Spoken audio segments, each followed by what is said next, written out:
Okay, I think we're all set. Any questions so far?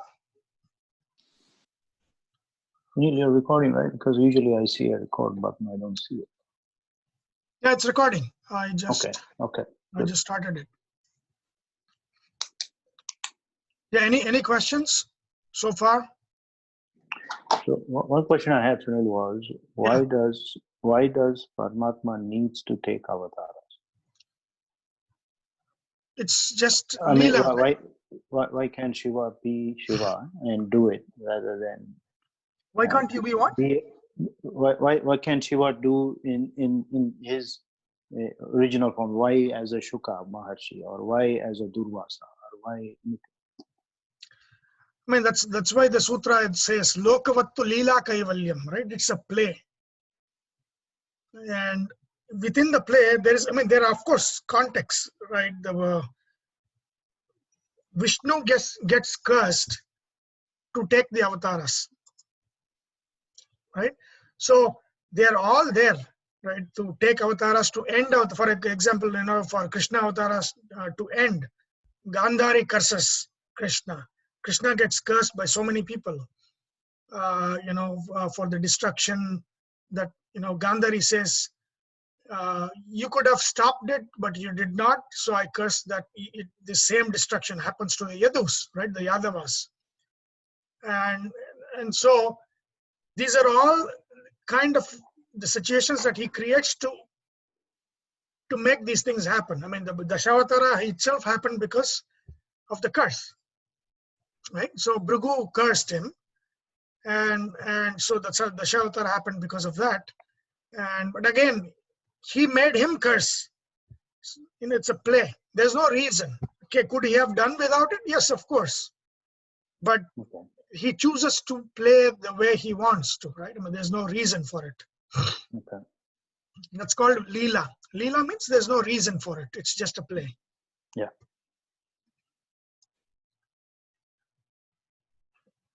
Okay. So we were in shloka 24. Purodasam cha mukhyam mam vidhi partha Brhaspatim. I'm not going to go back to summarize what is the requirement of this chapter and all that. I mean, I've done it over a couple of these sessions, so you already know what this chapter is about. What is Vibhuti Yoga? The Pratika Upasanas. These devatas are pratikas. They are the reflection of greatness of God and all of those things, right? So that is the main thing. Every character. See, remember, Krishna is. See, even though he says among all of the Purohitas, I am Brihaspati, he is not Brihaspati, as in that sense, he's not Brihaspati himself, right? He is the Antaryami of Brihaspati. And one of the things is because he is not only pointing out important people, he is also pointing out important positions, right? Among men, I am the king. So what does it mean, right? I mean, if he's not the king, he's not every king. He's the position of a king. That means it's the greatness that the position of a king bestows, right? If he's pointing to all of these are me, literally, then it would be wrong, because he's not only talking about people, he's also talking about positions, right? So that means he's not referring to himself, even though in Samskrita he's saying among all of the Purohitas, I am Brihaspati. It doesn't mean that Brihaspati is Krishna avatara or Krishna himself. No. Brihaspati, the Antaryami of Brihaspati is also called Brihaspati, and that is Krishna. So he's referring to the Antaryami Brihaspati within Brihaspati. And that's what makes Brihaspati the greatest among all of the Purohitas, right? So this is very important distinction you have to remember. Even though in the literal sense, he's saying among them I am him or I am her, it is not literally them, because he is saying in the previous day, Keshu Keshu, in what all, within what all do I exist. So he is pointing to the Antaryami Rupas and not the actual Rupas. He's not referring to Skanda, or he's not referring to Brihaspati. He's referring to their Antaryami as himself. That is very important to understand. Okay, so let's now come to Purodasam. So Purodasam means what? I think last time I explained Purodhas. Purohit, right? Purodhas means Purohit. Now, what is a Purohita? The one who wishes well. Right. So for Purohita is not a priest, right? others. Priest is a European concept. It's a Christian concept. Priest means kind of a mediator between man and God, right? It's more of Catholic thing, where priest is a between man and God. He's a mediator, and that's why when Protestant Christianity came about, they said man can directly connect to God. There is no need for this middleman, right? The priest is the middleman, and they are corrupt, and that's the reason. That's the reason why these priests are corrupt became a template that when European thinkers went around the world, they saw corrupt priests everywhere. In India, they saw corrupt Brahmins. They call them the priests.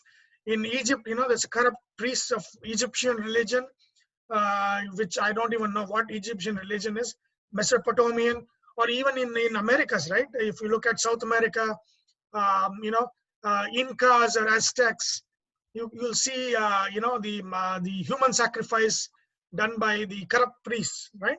So for some reason, they saw corrupt priests everywhere.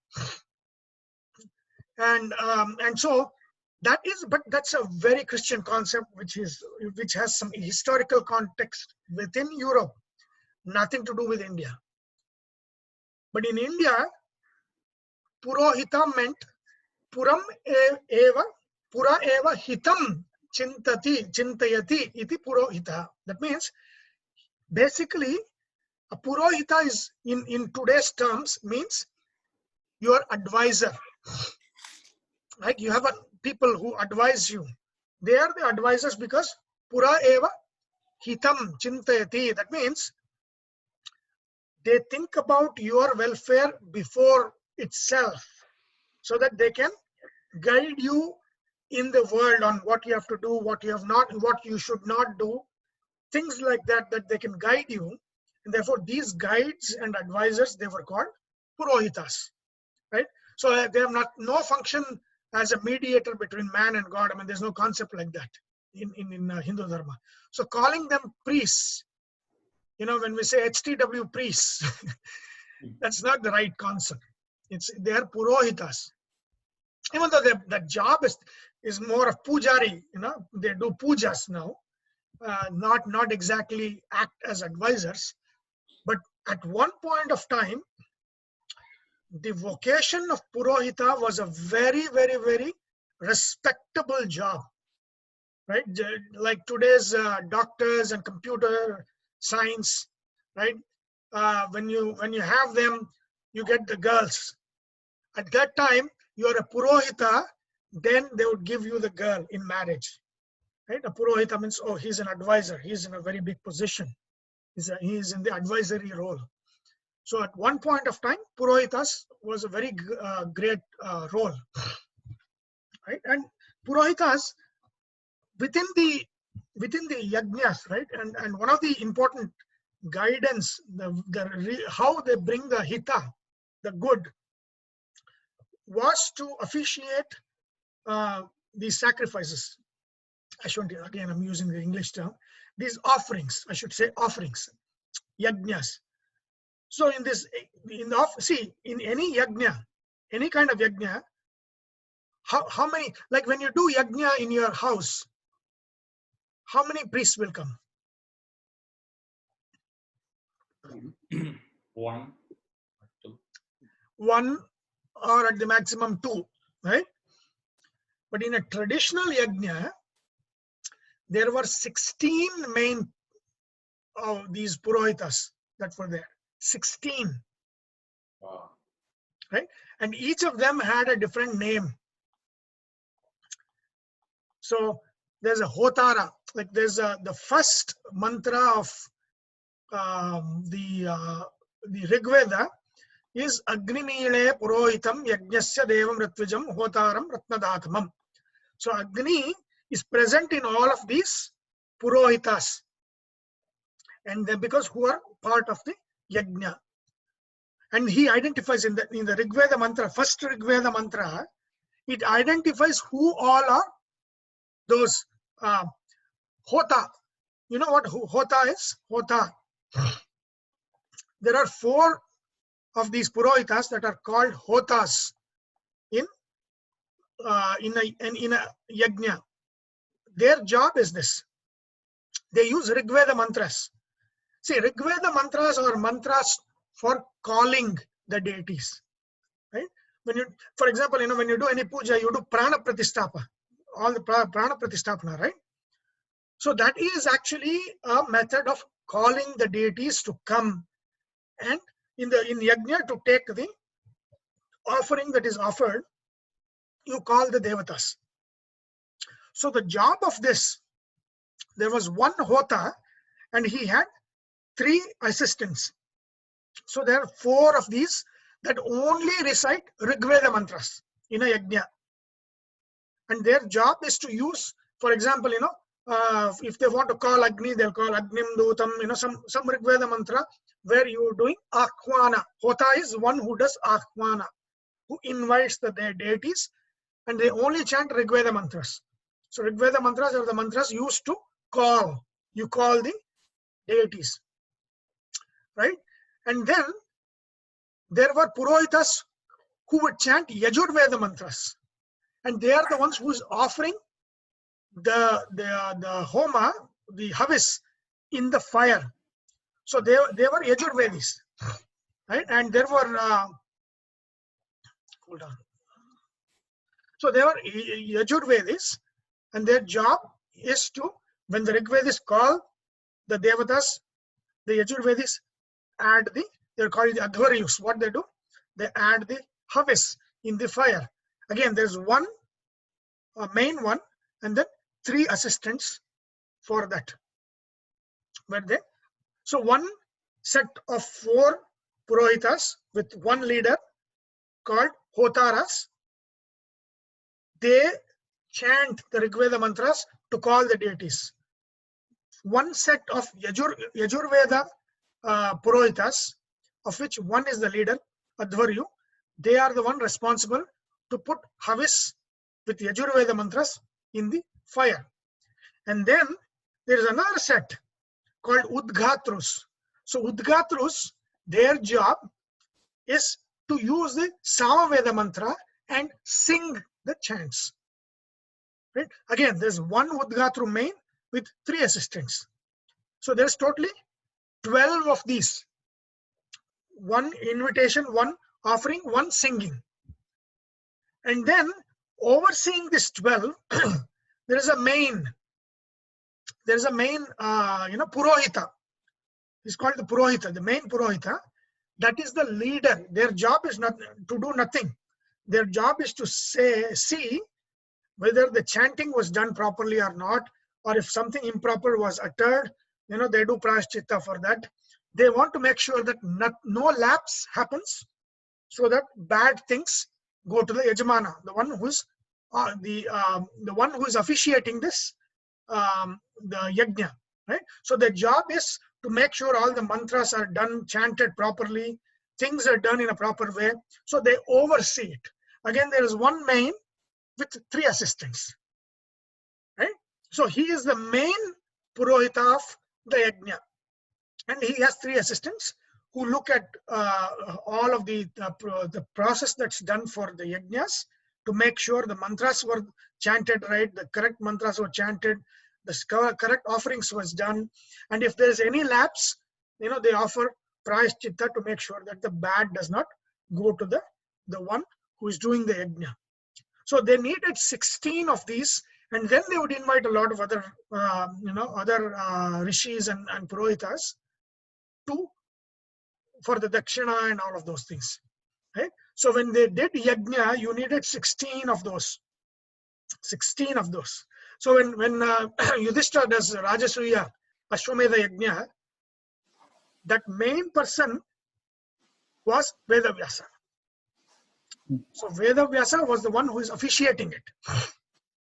He was the main Purohita? Was the main Purohita with 3 of his assistants. Right? So, and then there were Rigveda mantras were chanted by the Hotaras, Advaryus did the homas, and then the Udghatrus this was singing the Samaveda chants. Right? So this is the system. This is the system where you need 16 purohitas to do yajna. Okay, so that is in this loka, but in the Devaloka there is again this advisor Purohita, that is Purodhasam. Among all of the Purohitas, the main one, Mukhyam, Vidhi, who? Brhaspatim. The main one is Brhaspati, he says, the Deva Guru, which is also the Guru, right? We said Guru moved to a different Rashi.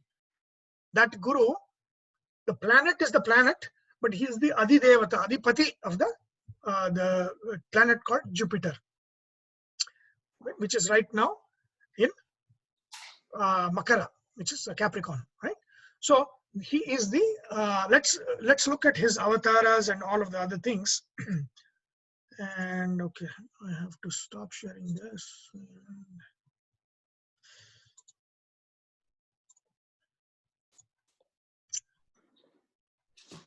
Okay. Okay, so Devaguru, he is the Graha Adipati. He is the among all of the Grahas, he is the most Sattvika Graha. It means he represents goodness. When you start Jyotishya, right? Jyotishya starts with one shloka. You know the ISKCON uses, right? Hare Rama Krishna, right? It's also called as the Janaka Shadakshari mantra. It emerges from Shadakshari. Hare Rama Krishna, 6 aksharas. Hari Rama Krishna. That becomes Hare Rama, Rama Rama, Hare Hare, Hare Krishna, Krishna Krishna, Hare Hare. That becomes that mantra. But the Janaka Shadakshari mantra is the origin of Jyotishya, in the sense that in the Jyotish Vidya, what does it tell? The Sattvika Grahas are 3, represented by Hari, Rama and Krishna. What are those 3? Jupiter. Hari is Jupiter. Hari rules over Jupiter. Rama rules over Sun. Sun. Krishna rules over Moon. Moon, right? So among all the 9 grahas, there are 3 Sattvika grahas. That is, Guru is the Parama Sattvika,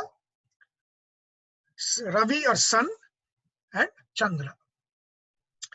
These are the Sattvika grahas. There are 2 Rajasa grahas. They induce desire and more activity, more and more. What are those?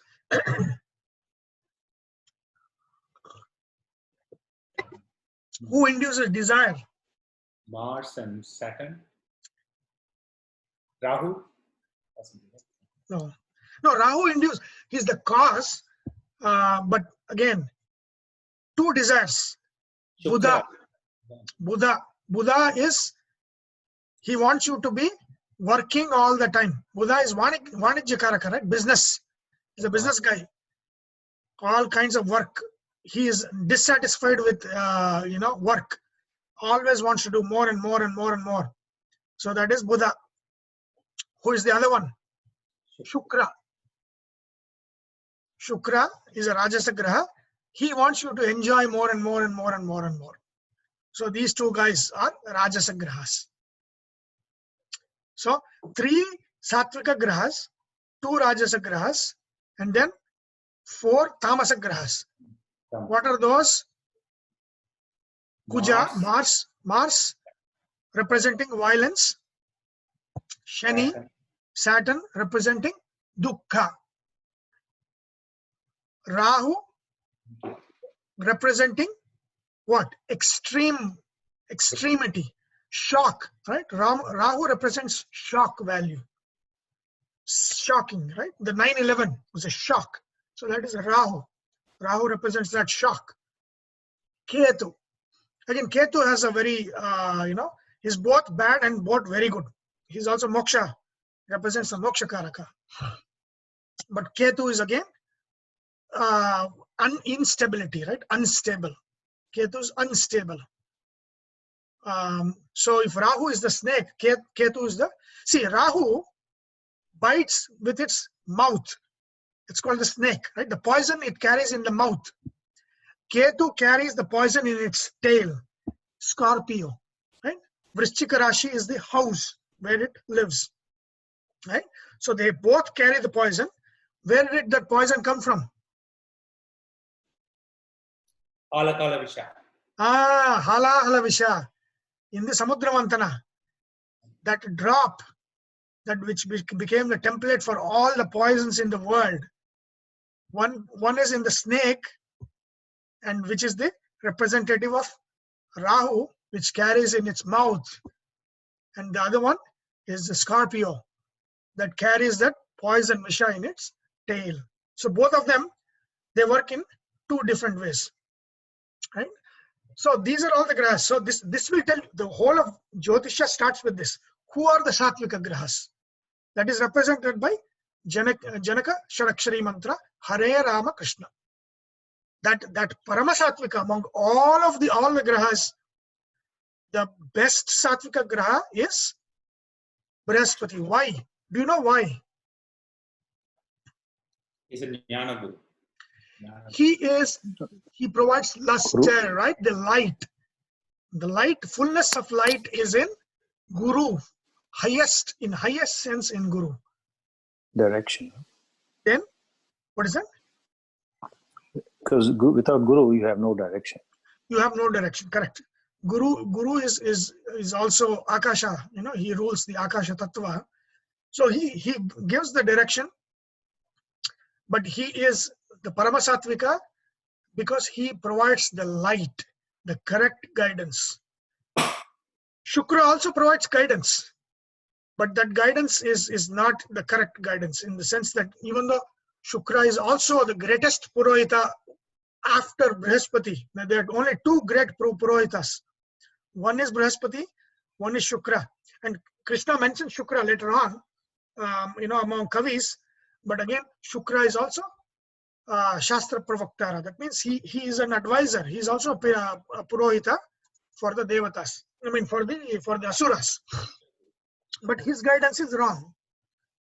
And Brihaspati's guidance is the right guidance. So he's the right guide who provides the light in the chart, in your horoscope, and therefore he is the greatest knowledge giver that we should seek to make strong, in our lives. That is Guru, that is the Adidevatas, Veda Vyasa Guru, Dattatreya Guru, any Guru, or even Dakshinamurti. All of these are Guru Rupas that we need to seek to get the blessings. So Guru blesses. And remember, when we start this class in the beginning, what we do?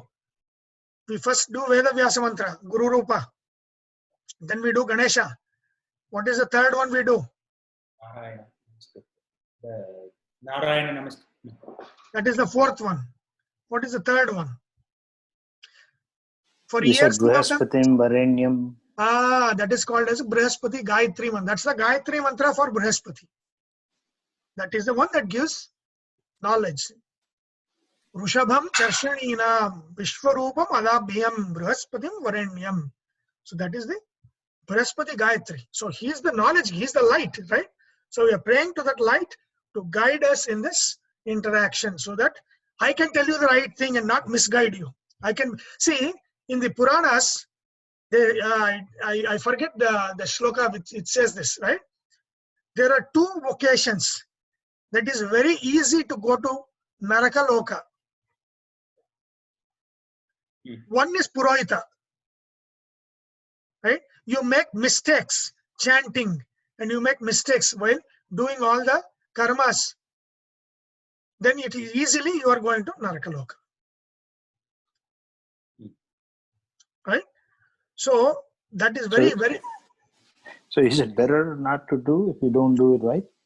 No, it's not about you. It's about the Purohita that you bring home. Yeah, I didn't mean it to be in a funny way, but this is very scary, Sunil. Yeah, the Puranas say no, because see, this is Arthavada in the sense that whenever the Purana says this is the easiest way to go to Narakaloka, it's an Arthavada, means it is a kind of an extreme way of saying to tell you that you should make sure you should be disciplined when you're doing, don't cut short things, don't use some, mischant, mispronounce these mantras. You should be very careful because it's a very responsible job, right? It's a very responsible job. You should take it very seriously. And that's why it says it is very easy to go to Naraka when you become a Purohita. Because I get any reminded of mistakes, what my mother used to scare the hell out of me when she taught me anything. That's why I didn't chant at all. Because she scared that you will get this will happen to you, that will happen to you if you do chant wrong. So I stopped chanting completely. Anyway, that's aside. If you are a Purohita, that means it is your job to do that. If it's your job to do that, then do it properly, is what the Puranas they're saying. And so that is what, they say that as a warning that, hey, you need to chant the mantras right. You should not be cutting short things.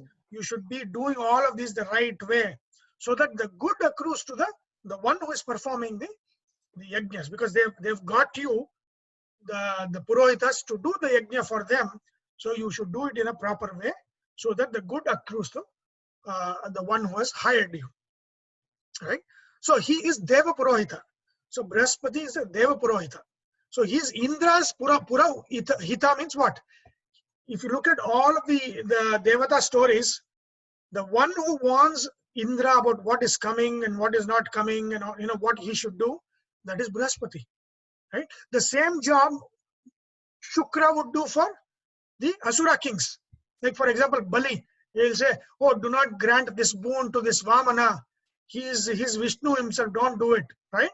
So he's thinking of the Hita, the goodness of the one he's representing, right? So that is what the job of Purohita means. Purohita is not priest. Purohita means one who is invested in your good.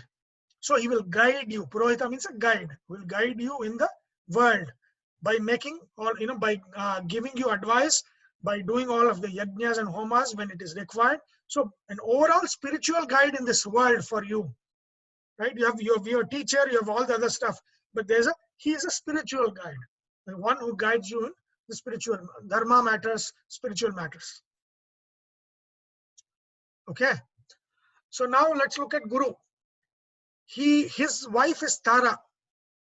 Okay, so and his son is Kacha Devayani. You might have heard the story, and Swaha, right?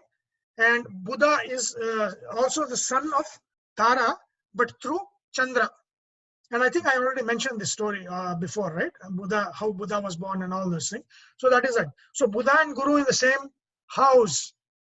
It's a Guru, Guru Shishya Yoga is a very good yoga for learning. If somebody has Mercury ruled by Buddha and Guru, Jupiter, in the same house, if it is in the 4th house or 5th house, that would be a brilliant guy. Would be lifelong learning. Will always be learning. It's a very, very fantastic position to have. Very important. And now, who is this Kacha Devayani? Let's look at this one. Shukra. Is that Garuda's mother, right? Devayani? That's different. No. Devayani is Shukra's daughter. Kacha is the Deva. So, see, when Shukra gets the Sanjeevani mantra, right? Mat Sanjeevani mantra from Shiva, he does tapas for many, many years, Ghora tapas, and then he gets the Sanjeevani mantras, through which he could revive the Asuras who were destroyed in the battle. When they're killed in the battle, Shukra will go back, revive them. So, Asuras became very powerful, and Devas were kind of defeated because they could not kill their enemies. And so that is one thing that, the Brihaspati and Shukra knew the same things. But Shukra knew one different, because that's the Varahi asks Trambakeshwara, Ishvara, right? Shiva. He asks Trambakeshwara in the Shiva, in the Trambakeshwara Rupa, he says, teach me something that Guru does not know, right? So that I am one up with Guru.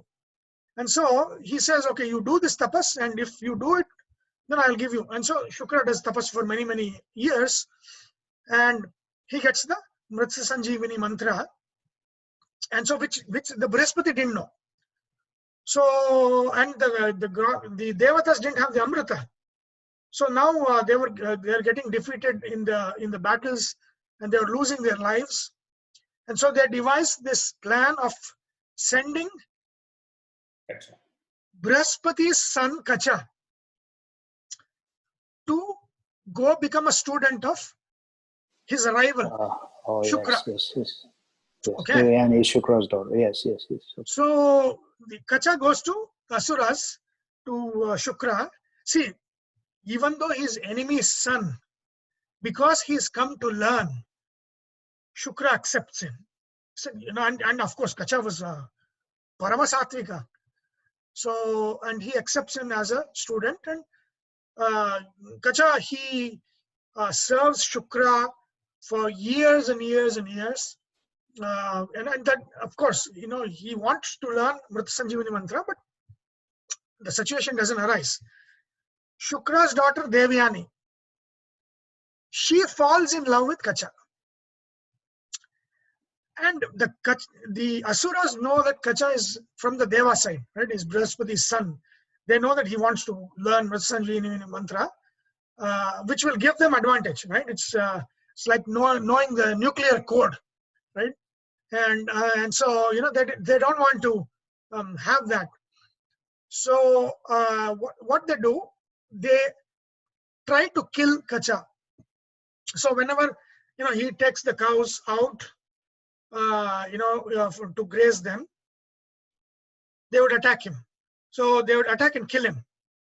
Okay, and then Devayani would cry in front of Shukra and saying, my Kacha did not come back. The cows came back, but he didn't come back. I think the Asuras have killed him. You have to revive. So Shukra would go call him with the Mrityunjay mantra. Kacha will come back to life. And they do that again and again and again. With different. They'll grind him and throw it him in the ocean. And then again, Devayani would cry in front of Shukra. Shukra would go to the ocean and then call him back to life. And so whatever the Asuras do, Shukra will use the Mritya Sanjeevani mantra, call him, and then Kacha will come back alive. So these Asuras are getting very desperate. So whatever we do, he's not dying. And so we are going to lose this edge that we have against the Devas. So we have to do something. So they'll devise a plan.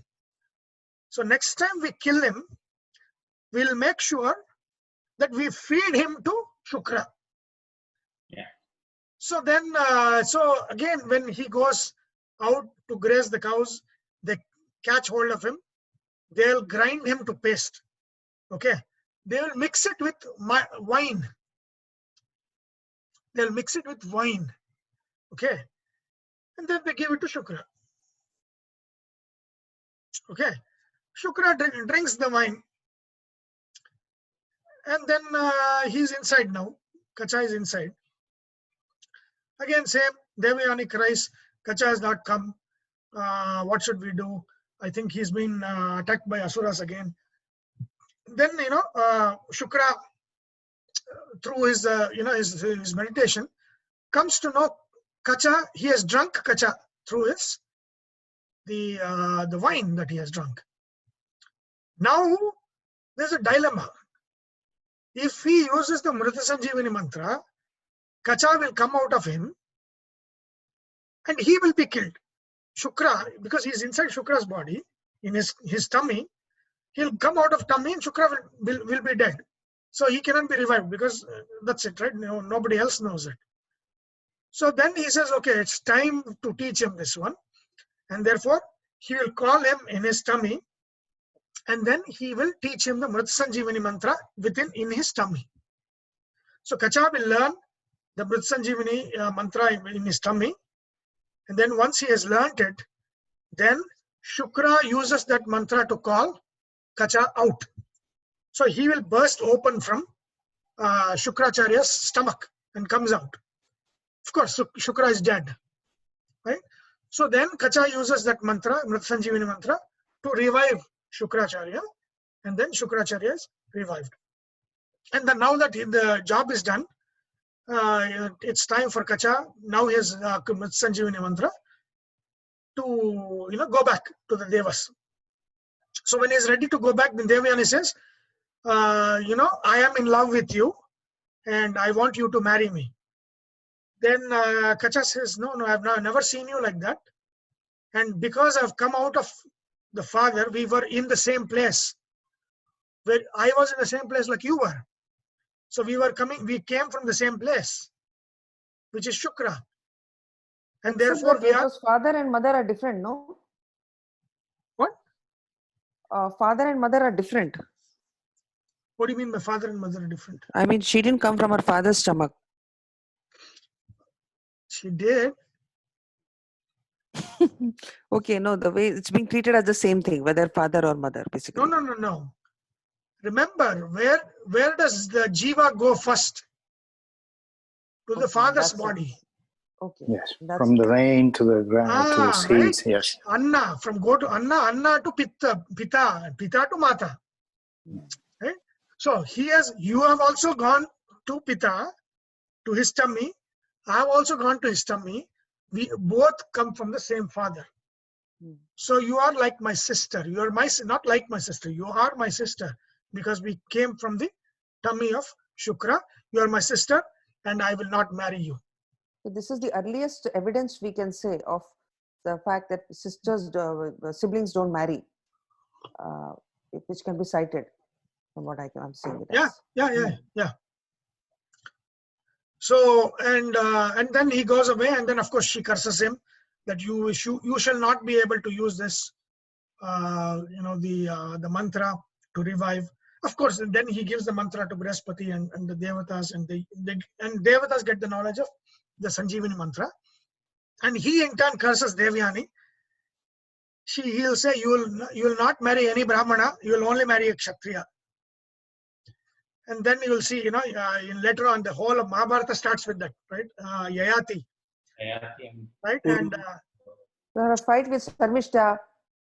Sharmishta, right? Correct. Sharmishta will be the daughter of Vrishaparva, the king of the Asuras, right? And then due to some fight, she will dump Devayani into the well, and then she goes away. Sharmishta goes away. So Devayani will be in a well. And then Yayati comes there, and Yayati finds her there. And then they both get married. And then in marriage, because Sharmishta has done this, Shukra will send Sharmishta as the maid of Devayani. And it so happens that Gayatri also marries Sharmishta. So that is they get 5 sons and all that. Right? Yeah. So if you go back to the out of India theory, right? There's this out of India theory where the people, these different people went from India to the west, settled in Iran and Greek and all that stuff, right? So those were actually the sons of Sharmishta. If you look at Yadu, all of Turvasha, all of those things, they're all related to this story. And these are the people who, I don't know whether they're related to them or not, but there is mention of these moving to the west side. And only the Kurus and all these guys are in India. The other brothers and their family, their lineages move west out of India. I mean, of course, at that time, out of the Bharata of that time, and they go around the world. Whether they became these guys, that is, again, I don't know about the proof for that.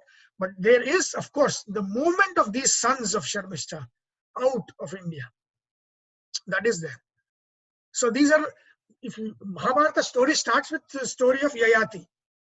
Right? And then all of these things come. And then down the line, the Kurus, how the Kuru Vamsha started and all of those things.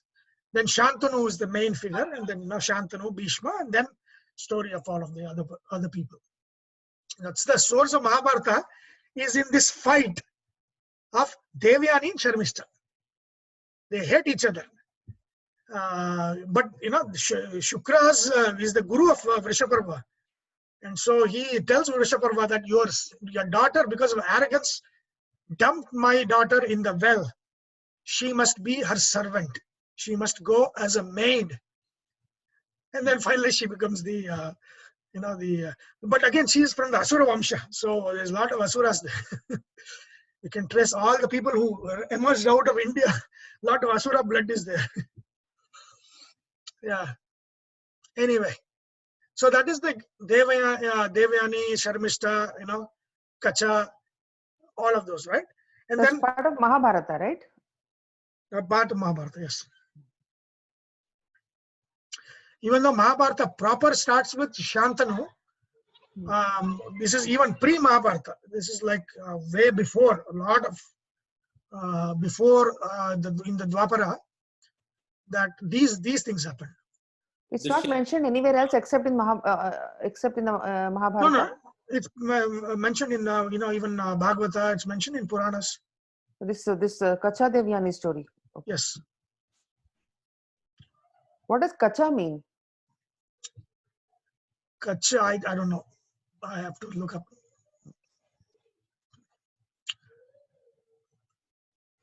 Kacha, I don't know. There's some dhatu. I know there's some dhatu, but I don't know what it means. Okay. It's so interesting that Shukra was ready to teach somebody from the opposite camp. That's really, really interesting. Yeah. I can use this as an example of an honest seeker never being refused by Guru. Correct. Honest seeker, and even though Shukra knew that he is here to get that mantra, that because he would have spent ages to do Ghora Tapas to Triambakeshwara to get this Vrita Sanjeevani mantra, so that he gets an edge over Brihaspati. And now here this guy comes and he's serving him, and he knows that he is here to get that mantra. Still he makes him a student, because Kacha was such a, it's a great jiva. And then finally, there comes a situation where he has to impart that knowledge, and he does. So it did eventually work against Asuras, right? Giving this knowledge to Devas. Yes, it did. Yes. So kacha means even the oil. In Tamil they say kacha means it's petroleum products. Kacha. I don't know. We have to see. I have to check the etymology for that. But I don't know how it would be related to that. We say kacha ennai. Ennai means kacha. Even in Tamil papers, you say kacha. Kacha means petroleum products. Okay. When you say sadhu, I kind of able to connect. Okay, I'll check it out. I'll check to see. So then Brhaspati is a couple of avatars. Dronacharya, right? So Brhaspati was born to. See, Brhaspati, whose son is Brhaspati?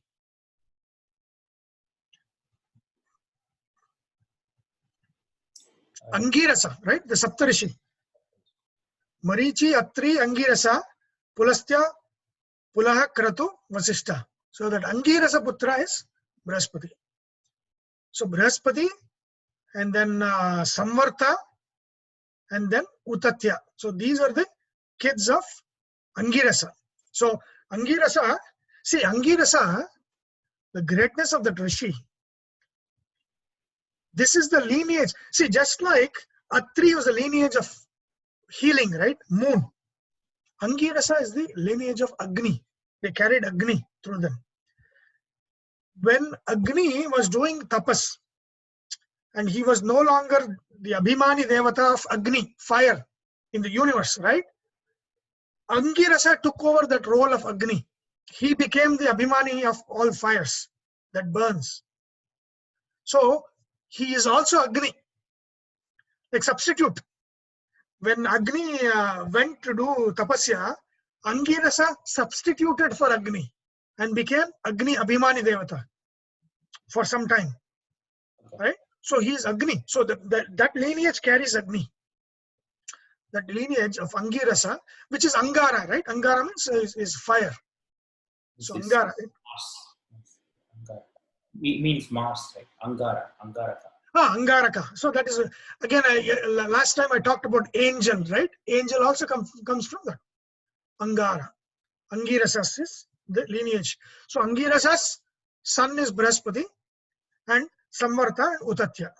So my nephew's name is also Samvarta, and I kept it in the early 90s because there is a story in the Mahabharata where I think it is in the Shanti Parva where they explain that even the greatest guru, greatest in knowledge, Brihaspati, was envious of his own brother, and the brother's name was Samvarta, right? And so there's the whole story of how he tried. Samvarta became Purohita of some kings, and Brihaspati used his influence to make sure that they kick him from that job, and then he never gets any job. So Brihaspati makes Samvarta suffer so much, but then he is unable to hurt him because of the tapobala of Samvarta. So the greatness of Samvarta. So I loved that story so much. And when my nephew was born in 92, this is 28 years back, I named him Samvarta. So that's our first grandchild in the whole family was named Samvarta. So that's Brihaspati's brother, is Samvarta. How is he doing now, Sunil? He is doing good. Living up to his name, I guess. Yeah. Yeah. Fantastic. Yeah. Okay. So Drona, right? Drona, he's the son of Bharadwaja, and he becomes the teacher, of the Kurus, and remember, I think Shiva put this, Ekalavya, right? Ekalavya and Vivek Oberoi, right? Vivek, Mr. Vivek Oberoi. Not Oberoi, I'm sorry. Vivek, what? Anand. Vivek Devroy, yeah. Yeah, Anand's professor. Yes. Yeah. And hopefully our Zoom guest, if he tries, Anand has promised. No pressure, Anand. Yeah. Definitely, Sunil, we will get him. Yeah. See, remember in that question and answer, one of the guys, and like the quality of the questions really saddened me, because these and these guys, they were in good positions and all of those things, and they were asking such bad questions that betrayed the so that says the domain, you might be great in one domain, but does not transfer into your knowledge of Vedanta, because when you start talking about Vedanta, it's foolish. And one of this, but of course this guy was a young guy, but then this guy, he was asking about Ekalavya and caste, right? About caste. Yes. And Vivek actually told him perfectly well, right? Ekalavya was Jarasandha's general's son. Jarasandha was what? The biggest villain of Mahabharata was Jarasandha. Then came Duryodhana. Jarasandha was number one villain. Okay. He is Viprachitti. Remember this hierarchy? All these villains were all born at that time, right? If this Kali was Duryodhana, which came later, this Viprachitti was Jarasandha. Right? And then Kalanemi, I have not put Kalanemi. Kalanemi was Kamsa. So all of these guys were, their Amshas were born, during the Mahabharata time. So Jarasandha's general, his son was Ekalavya. So he belonged to the Magadha kingdom, right? And at that time, Jarasandha wanted to be the emperor of India at that time. His dream was to become the emperor of India. He's the most powerful, and he wanted to be the emperor of India. So what he had done, he had, the British has this policy, right? If you don't have a male child, I forgot that policy where, the kingdom comes to us. Divide and conquer? No. There was some law that they introduced that if you don't have a male child, then the kingdom will be annexed by the British and all that. So that was tried first by Jarasandha. What Jarasandha did was, he went around India, all kingdoms that were there in India, and he captured 22,800 princes from all places in India, all kingdoms, and imprisoned them with the idea that I think he was pending another couple of hundred to complete all kingdoms, with the idea that he will do a Narameda, human sacrifice to Shiva, to become the emperor. And so that because they don't have the heirs to the throne for all of this, he would then say, you don't have heirs, that kingdom will be annexed to me. Right? So before British, 5,000 years ago, there was Jarasandha with this policy of trying to annex. But he only got the princes, right? Then one of the problem was what? What will happen if they put the princesses as the rulers of the kingdom? He didn't want to get the princesses because he was like, I only deal with the male. I don't want to deal with the females. So Narakasura said, don't worry, I will take them prisoner. So the 16,100 that later on Krishna married, those were the princesses that were all gathered and imprisoned. But because Jarasandha didn't want to do it, Narakasura said, oh, I am there. Right? So he was kind of womanizer. So he took them and imprisoned them. Right? So they were all, see, Narakasura, of course, Jarasandha had, there were only two kingdoms that was stopping these Jarasandha from becoming the emperor of India. One was the Yadavas, right? So what he did, he gave his daughter to Kamsa. Kamsa became his son-in-law. So he told him, you know what? You imprison your dad, the Aurangzeb. So Aurangzeb is there in Kamsa. Imprison your dad, Ugrasena. You become the king. You are my son-in-law. So you become, the Yadavas will become our allies. Okay, Yadavas will have to support. And then the Kurus. Bhishma, right? Bhishma, it was like Jarasandha and Bhishma were like equals.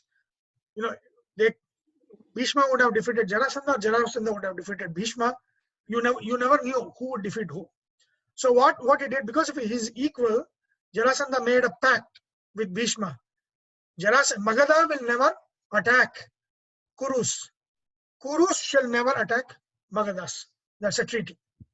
So he made all of these things and was ready to become the emperor of India at that time when Yudhishthira happened. And then Yudhishthira was told by Narada to do this Rajasuya Ashwamedha Yaga. Ashwamedha Yaga. And then when he does it, when he was deciding that, naturally they'll tell this first to Krishna. Krishna, Narada said that if I do the Rajasuya Yaga, my father Pandu will be very happy in Swargaloka. And so I want to do that. That is the Ashwamedha Yaga is what you did to become the emperor. That means everybody recognizes that you are the emperor of India. Right? So, when people say there's no political unity, of course there's no political unity, but there is one leader that was recognized as the emperor of India. So that was there. That even though there are many political entities, many nations within this common cultural land, it was not common political, it was common cultural. But then there was this recognition that there was one leader for all of the political things in the country. At one time it was going to be Jarasandha, but then Yudhishthira. And when Yudhishthira wants to do that, naturally he asked Krishna, Krishna, I have this desire to do that so that my father Pandu will be happy in the Swargaloka. And Krishna, right? Krishna will say, think about it again. It is not easy because Jarasandha is your biggest obstacle. And remember, he has attacked me 18 times. And we have run away from Mathura. And now we have gone to Dwarka because Jarasandha attack. Because Krishna killed his son-in-law, Kamsa, Jarasandha, all of the plans of Jarasandha went haywire. Because Yadavas were allies, and now Krishna killed Kamsa and his son-in-law was gone. Now Yadavas reinstated Ugrasena. I mean, think of this, the politics, right? The political thing that Krishna slowly started turning all these guys against Jarasandha, so that eventually, that Jarasandha would be destroyed and the dharma sthapana happens, right? So through Yudhishthira. So first obstacle was Jarasandha. And so how to destroy Jarasandha? First kill the allies. Look at the political strategy, right? Don't attack him. He attacked, right? Yadavas were attacked by Jarasandha with a greater army than Kurukshetra. 23 Akshauhinis, not 8 Kurukshetra was 18 Akshauhinis. Jarasandha attacked him with 23 Akshauhinis. Everybody that he got, because he had the power over everybody, he got everybody, all armies, to attack Krishna. And Krishna, to save the people, goes from Mathura to establishes a city in Dwaraka. So he says, even I had to run away because of Jarasandha. Even I had to run away. So it is not easy. And then the way Yudhishthira is, right? When Krishna says that, Yudhishthira says, "Oh, is it really? If you cannot do it, okay, leave it. That's it. My desire is gone." And then when Yudhishthira says that, Krishna says, "No. You should still have that. You desire to become the emperor." And he says, "You give me Bhima and Arjuna." So with all the armies, nothing happened. But then he says, to defeat him, I need Bhima and Arjuna. 3 of us will go alone, and then we'll defeat Jarasandha. So, I mean, pull the body to look at the thing, right? So, and then Bhima, Arjuna, and Krishna, they actually go through the back door of Jarasandha's, palace, and then and they're like, they challenge him. Jarasandha says, I have no enmity with any of Brahmanas. I mean, so who are these? Krishna says, they're all in the disguise of Brahmana. So Krishna says, we have enmity, and that's why we have come to challenge you. It's like, Jarasandha says, I have no enmity with any of the Brahmanas. So Krishna says, you imprisoned 22,800 of the princes from all parts of India. Imprisoning that is against what we believe in. Right? That is not dharma. We have come to oppose that. We have come to free them. Jarasandha is like, who is this talking? Who are you? And then he says, I am Krishna. This is Arjuna. That is Bhimasena. And then they challenge them. You can choose any one of us. You can choose whatever, if you want archery, fight in archery. If you want wrestling, Gada, Yuddha, whatever. You can choose Krishna, you can choose Arjuna, you can choose Bhimasena. If you defeat one of us, we will treat it as all the 3 of us are defeated. Take this challenge. Was Krishna also disguised, Sunil, or was he actually? Yeah, Krishna was also disguised. All the 3 were disguised. And he chooses Bhima, right? And then, he says, Krishna, you are a cowherd. You are a useless fellow. I don't want to fight you. Arjuna, he says, Arjuna is a bacha. Well, exactly. He says he's small. He's grown in front of me as a bacha. I don't want to fight Arjuna. There's one real man here, and that is Bhimasena. And Bhimasena is just 1 year older than Arjuna. But he says Arjuna is a bacha, but 1 year older than him. Bhimasena is the real man, and I'll choose to. I mean, the real reason for that, is if he gets defeated by Bhimasena, Bhimasena is the most powerful guy at that time. Then, even if he is defeated, it'll be, oh, he was defeated by the most powerful guy. There'll be respect. And if he defeats Bhima, then he's defeated Bhimasena. Even more respect, right? So, winning or losing, there'll be respect. But if he loses to Krishna, he'll lose to a cowherd. And he took armies, 23 Akshauhini army to him, and one guy came and he killed him. Then it will not be. And if he kills, he killed a cowherd, there's nothing big. Arjuna, he killed an archer, nothing big. He killed Bhimasena, he killed the most powerful guy. Or he's being killed by Bhimasena. Oh, then, oh yeah, of course, Bhimasena, right? So with that thing, because once the challenge is announced and he chooses Bhimasena, the next thing he does is he has a son by name of Sahadeva. He makes him a king, Rajabhisheka. Why would he do it? Because he knew he's going to be killed. So before the wrestling match, he will actually coronate his son, Jarasanda's son, as a king, and then go for wrestling. And they fight for 15 days or something. And then finally, you know the story, right? Jarasandha is the two bodies, two halves that's merged. And the only way that he could die was to cut him two pieces and then put in the opposite sides, right? So Bhima finally, defeats him and then kills him. And so that's the obstacle. That obstacle is gone. Once that obstacle is gone, all of the princesses that were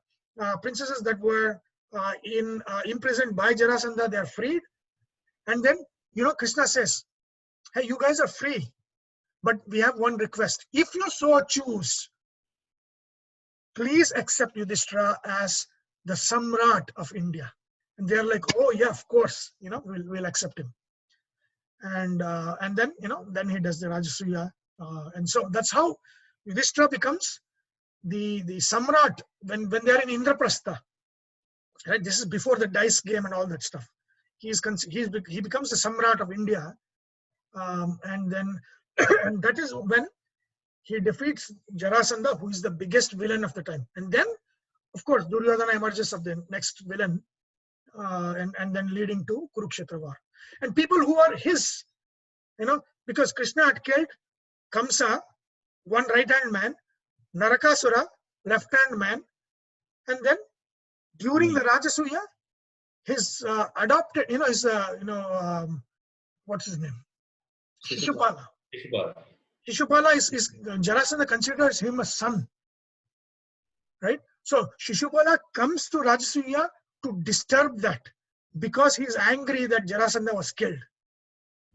And so then Shishupala gets killed. So one by one, all of these evil that were Jarasandha's right-hand, left-hand men, they're all one by one killed. And finally, Bhima finishes off all the Kauravas. So that is the story. We started with Drona and went all the way there. Very, very interesting. Very nice. There. Huh? No, I said this is really nice, very nice, very interesting. Drona, right? So Ekalavya. Right. I started from Ekalavya. So yeah, it started from that guy asking question to Vivek Devroy, right? Like that this is a Shudra. This is why was Shudras not allowed to have education together with the Kshatriyas, something like that? Right, and he says all, and that was that guy's question, right? And if you look at Vivek Devroy's answer, he says, "You guys created that." When Drona gave the reasons, he said, "You are an enemy king. You are from Magadha side, right?" And I had given the word to Arjuna because Arjuna had saved Dronacharya from crocodile. When he does that, Dronacharya would have given a word that he will make him the greatest archer in the world. So he says, you can go anywhere, but I cannot be your guru. Right? But if you want me as a guru, then you have to give me the Guru Dakshina, and then he takes the thumb. So it is not caste. I mean, of course, there's no caste in that. That's if you actually, like what he says, right? Vivek Devroy says so many times, don't read this. Somebody mentions that I read, Bhavana also read this. Unabridged version. No, yeah, unabridged. That Palace of Illusions, something. I don't know if Bhavana is here. Some Draupadi stories and all those things. Somebody mentions that, I've read in this. Then he says, read the original, right? That is the best advice anybody can give. Don't read all of these abridged versions. You don't even know what stories are made up. All of those things you don't even know that. You have to read the original. If you read Mahabharata in the original, then you'll know, okay, what was the conversation that took place between Drona and Ekalavya? Who was Ekalavya? Krishna killed him ultimately. Ekalavya was killed by Krishna. So Eklavya was not some big hero. He was on the side of evil, right? He was from the Magadha kingdom and he was on the side of evil, and he continued to do that. They were dacoits, right? Well, like at that time, they were dacoits. They were plundering caravans and all of those things, and he was the leader of them. So and then Drona mentions all of these things. But now, in the story, this shows that Shudras was not allowed, only Kshatriyas were allowed. That is the foolishness of the JNU type, which is the bane of India, right? So anyway. Foolishness is on us. We let them survive. Exactly. Okay. There are two other things that Mr. Vivek has mentioned. One is Drona says he's employed by the Kurus to teach their students. That's one. And then there's also gives the example in the Ramayana when Guha lets Rama cross the river. He's also a Shudra, right? Guha. Yes. And there's no, I guess, credit given to that. But when there is one incident that happens, then keep on going to that same one incident. Yeah. So I'm looking at the chat here. So doctrine of lapse. I don't understand. What is that? Maybe that's the name of the book that you were talking. No, that's Palace of Illusions. That is the one. So we're anxiously waiting for Skanda. Okay, yeah. No, we have some more here. Uddhava, right? So that's one avatar of Brihaspati is Dronacharya. Other avatar of Brhaspati simultaneously is born among Yadavas, and his name is Uddhava. Just like Arjuna is Krishna's very close friend and ally. Krishna is his ally among the Kurus. Uddhava is among the Yadavas. Uddhava is his Shishya. And then Uddhava, there's a Uddhava Gita, just like there's Bhagavad Gita in Mahabharata, there's Uddhava Gita in Bhagavata, where this is when Kurukshetra war is done, and then the destruction of Yadavas is imminent, that it's going to happen. Uddhava asks Krishna for teaching him the dharma, and then Krishna teaches him that there's a coming destruction that's going to happen, and then what do you need? What should you learn so that you are safeguarded in the Kali Yuga, the coming age Kali? Of course, this is in Kali Yuga itself because the Kurukshetra war is ended, so Kali Yuga has already started, and then in the Kali Yuga, Uddhava is given this, and there's a beautiful lesson from 21 gurus, which is nature. What can you learn from a mountain? What can you learn from the fire? What can you learn from a snake, a python? Things like that. So beautiful. That part of Uddhava Gita is very beautiful, and actually it's actually bigger than the Bhagavad Gita. Bhagavad Gita is Saptashati, 700. Uddhava Gita is much bigger. I think it's 1,200 or something verses. But so he teaches him, and finally, he's not there in Dwarka. He leaves Dwarka and he goes to Badri. He goes to Himalayas, and then because he knows of the coming destruction, and then he leaves. After Krishna leaves, he leaves to Badri and then goes away. So that is Uddhava. Uddhava avatar of Brihaspati among the Yadavas. And the last one is intriguing. There's another story to this one, so I need to tell this. Do you know who is the originator of atheism? I mean, I shouldn't call it atheism. Charvaka. The Charvaka it was questioning, right? Not atheism, but questioning. Right? It's not questioning. It is there's no God in the sense that that which we don't see, or you should say, what you see is what you get. Right? I thought it was more like until you prove it to me, I won't believe you. But which is the proof is the itself, it's part of us actually.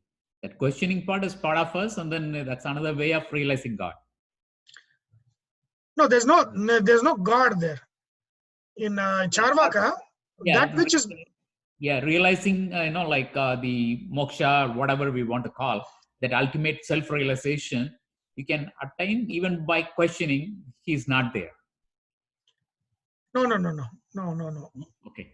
That's not Charvaka. See, Is it Charvaka. more like agnostic, Sunil? Not Not atheistic, but agnostic. No, it is atheistic in the sense that anything beyond senses doesn't exist. That is the philosophy, right? So they only believe in pratyaksha. There's no, they don't believe in reasoning. Remember, there's no anumana. Of course, there's no agama. There's no veda. So anubhava only, pratyaksha only. That means what you see is what you get. What you experience is what you get. What there is. But even that, like the self-realization, isn't that an experience? Like, you have to get. Where that, is the self? Yeah. Self is not there, right? So they don't believe in a self. Oh, okay. Yeah. The belief of Atma itself is not there. Or Not Brahma there. itself is not there. Yeah. Only, that's the thing, right? Our favorite philosophy. What is that shloka that I keep telling you? Yavat jivet sukham jivet. Runam kritva ghritam pibet. Bhasmi bhutasya dehasya punaragavanam kutah. Right? As long as you live, enjoy. Right? Use credit card. Get loans. Ghritam pibet. Enjoy. Ghritam pibet means, drink ghee, which means enjoy. Take loans, enjoy. Then he says, after the body is cremated, when it goes to fire, there is no coming back. Who is coming back? Nothing is coming back. The body goes, it goes. So as long as you live, enjoy, right? Enjoy. So that is Charvaka philosophy. So that is but who is the creator of that philosophy? Was there somebody called Charvaka? No. Charvaka is the guru. He was there during the Mahabharata times. He will be actually killed in the Yudhishthira, after Kurukshetra war. He comes to Yudhishthira's court in Indraprastha, and then he says, these are all the wrong things you guys have done, and then he's actually killed in the court. Charvaka is killed in the court. So he's not the originator of Charvakas? The Charvaka, no. The Charvaka's the school of thought is originated not by Charvaka. Oh, so they're two different people. Okay. Yeah. See, Lokayata is the actual name. Lokayata. Lokayata. Charvaka is after, the great guru. Their greatest guru was Charvaka, so they're also called Charvakas. So who started Lokayata? Can you not see this one? Okay. It was Brihaspati. What? Brhaspati was the creator of Charvaka school of thought. Now, what do you some questions I should get. So, how did this happen? Yes, how did this happen? Why did it happen? That's the key thing, right? Until you prove it is wrong, I think you created this because, okay, now let people argue about it and let it prove wrong, and only then their strength will grow stronger in the real. That's my guess. No. No, the whole school of thought of the Charvakas was originated by Brihaspati. Brihaspati is the originator of that. Because above Indriyas is your manas, right? So because this one is still at the Indriya level. There's nothing beyond Indriyas in the sense that there's not beyond what you see in this world. That means that they don't in the Panchabhutas, they only consider 4 bhutas. Because you don't see Akasha, there's no Akasha. For them, this Vayu, Agni, Apa, Prithvi. That's it. There's no Akasha. How did this happen? Brihaspati is the originator of the school. There's a big lesson for India here. Okay, final story before we go to Skanda. Okay, and it's a big lesson for India in this one. So again, this is from the Purana story. When Shukra leaves the Danavas, the Asuras, and goes to get the Sanjeevani mantra, right? He goes to get the Sanjeevani mantra. Devas identify this as an opportunity to do something bad for the asuras. We have to do something bad so that asuras do not gain advantage, some sort of advantage, especially if Shukra comes back with that Sanjeevani mantra, then they have the edge, they gain the advantage. So what Brhaspati, he disguises himself, changes his form as Shukra, and then he goes to the asuras. And the asuras think, oh, Shukra has achieved whatever he went out to achieve, and he has come back, and so they welcome him with pomp and huge celebration, and then they accept him as the Guru. They make him the Guru. He looks like Shukra, like this is like Dawn. This is like Dawn, like Amitabh Bachchan movie, right? So yeah, so this is the original Dawn, came from this one. So of course he's not dead. Shukra is gone for tapas and he's not. So Brhaspati, in the form of Shukra, he goes to the Daityas, and then his aim is to destroy them. And he says, one thing that is at the root of destruction is destroy their thinking. He says, to destroy somebody, to destroy a society, to destroy a civilization, you first have to destroy the mind of the people. Okay. Then he teaches them this Charvaka Sutra. How there is only body, there is nothing. And then also it's opposite. He teaches them ahimsa. Did you know that he taught ahimsa to the Danavas? That you should not, do violence. You should not kill. You should not kill in any circumstance. Killing is prohibited in any circumstance. He teaches them extreme. Do not kill anything. And then the Purana says, with all of these wrong ideas, the asuras became very powerless. And then Shukra comes. Shukra comes and says, what is he teaching? He's saying, don't kill anything, or don't do any of these things. And then these are all, he's teaching all these wrong things to the Daityas. And so then he says, you know what? He is Brhaspati. I am Shukra. And then there'll be, I think this happens even in, does it happen in Dawn? I don't know. That who is the original, right? One guy is claiming I'm the original, another guy is claiming no, I'm the original. So Brhaspati says, no, I am the real one. He's Brhaspati, that's actual Shukra. He says he's Brhaspati who has come in the guise of Shukra. And then finally, the Devatas, actually, the Asuras banish the real Shukra, and they retain Brhaspati. He's in the guise of Shukra as the Guru. They actually banish their own Guru. And then, so what he does, he teaches them all of this. You shouldn't do any violence. One cheek is slapped, another cheek should be shown. All of this. He taught them secularism. Secularism. Exactly. You should see how he teaches, right? He teaches them this one, Charvaka, Brhaspati Sutras. He teaches them Ahimsa Sutras, ahimsas.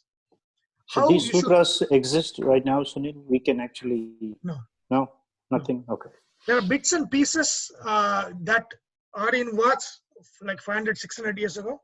Especially, Vidyaranya, right? Vidyaranya, the guru of the Vijayanagara. So he wrote a book called Sarva Darshana Sangraha. That means at the time, all the darshanas that existed, he collected. And within that, you can see Charvakas also. So there was a living school of thought of Charvakas about 500 years ago. Oh. And then everything was destroyed. So now, right now, there's nothing other than Uttar Mimamsa. There's no other school of thought. But at that time, Sankyas, Nyaya, Vaisheshikas, all of these guys were there. Even I think it's still in our NCERT books. Which one? All of these Charvaka Sutras, even though they don't call it like that. All this, what you just said, Ahimsa, secularism. The only way to affect people is by effective teaching. If you teach them wrong stuff, then that's when the mind goes. Brhaspati says this fantastic, that to destroy a people, destroy their thinking. So he teaches them Charvaka Sutras, he teaches them, Ahimsa, he teaches them, that even when they are hitting you, don't do anything, right? So extremes. So he will just confuse and just destroy the whole of the Asuras. But that sounds like the Ashoka kingdom after Kalinga war also, right? Like one of the reason for Maurya people that kingdom didn't survive, it's because of he followed the pure Buddhism at that moment. Right. Yeah. The kingdom started, like disintegrating afterwards. Yeah. This is again like Shukra, right? The Brihaspati has disguised as Shukra. Bad philosophies destroy our thinking. Bad thinking destroys our society. Bad society destroys our civilization. It starts with bad schools of thought. What is followed, and once you establish that the seed, basically you're destroyed the whole civilization. I mean, India has such foolish schools of thought, foolish thinking, that even when they're attacking, don't do anything. That you can see that in what Brihaspati taught Asuras, to destroy Asuras. Nothing is new. If you read that, you'll know what he was teaching them. He was teaching them all this with the idea that this thinking will destroy. Even though he said, if you do this, it will be good for you. But then basically that destroyed the Asuras. That made them weak, and they destroyed the Asuras. So it's a big lesson. I think even the Britishers tried. I think his name was Macaulay or McCulkay, something like that. He actually taught that exact philosophy. If you look at Indian history, nowhere in the history other than after the British period did people recognize Ashoka. Nowhere in the literature other than 200 years ago. Go back after, before the 200 years. Who is the greatest king? They'll say Raja Vikramaditya.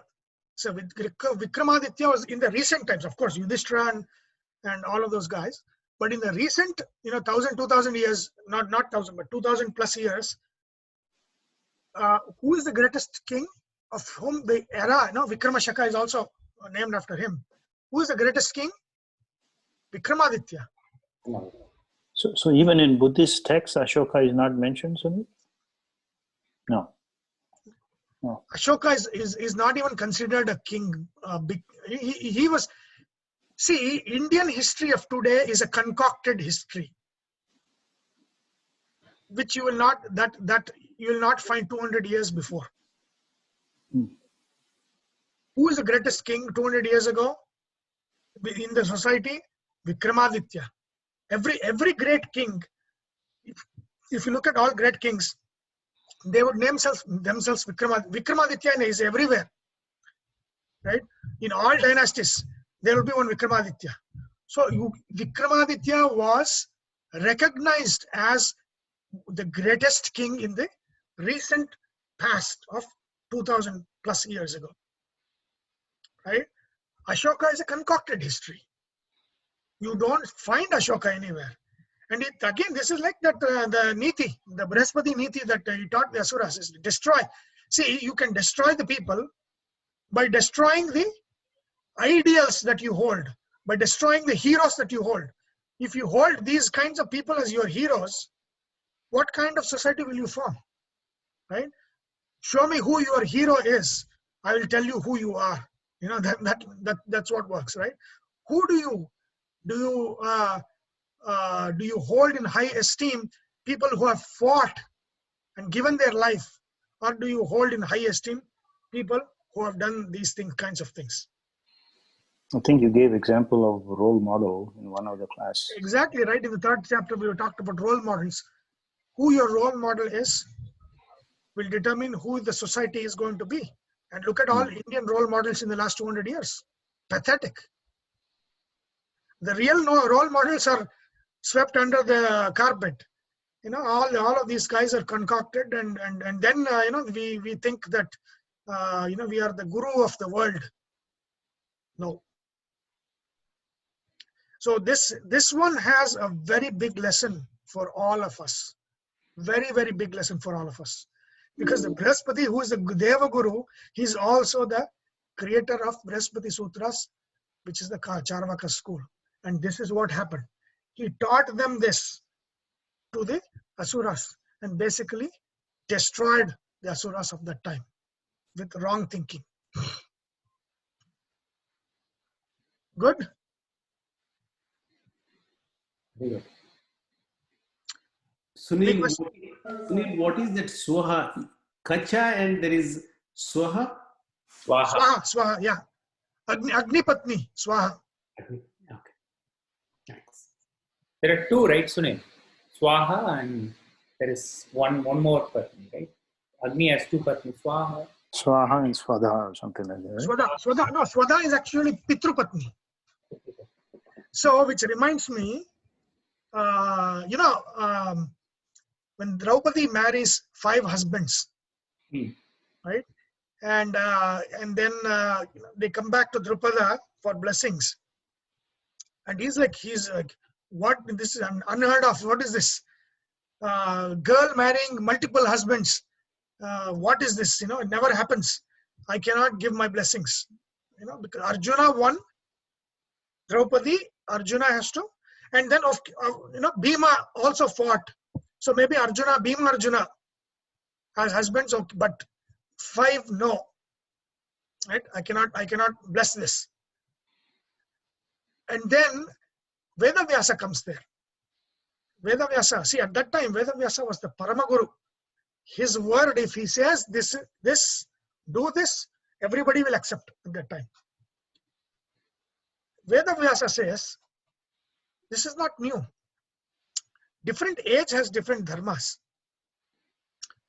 Look at Swadha.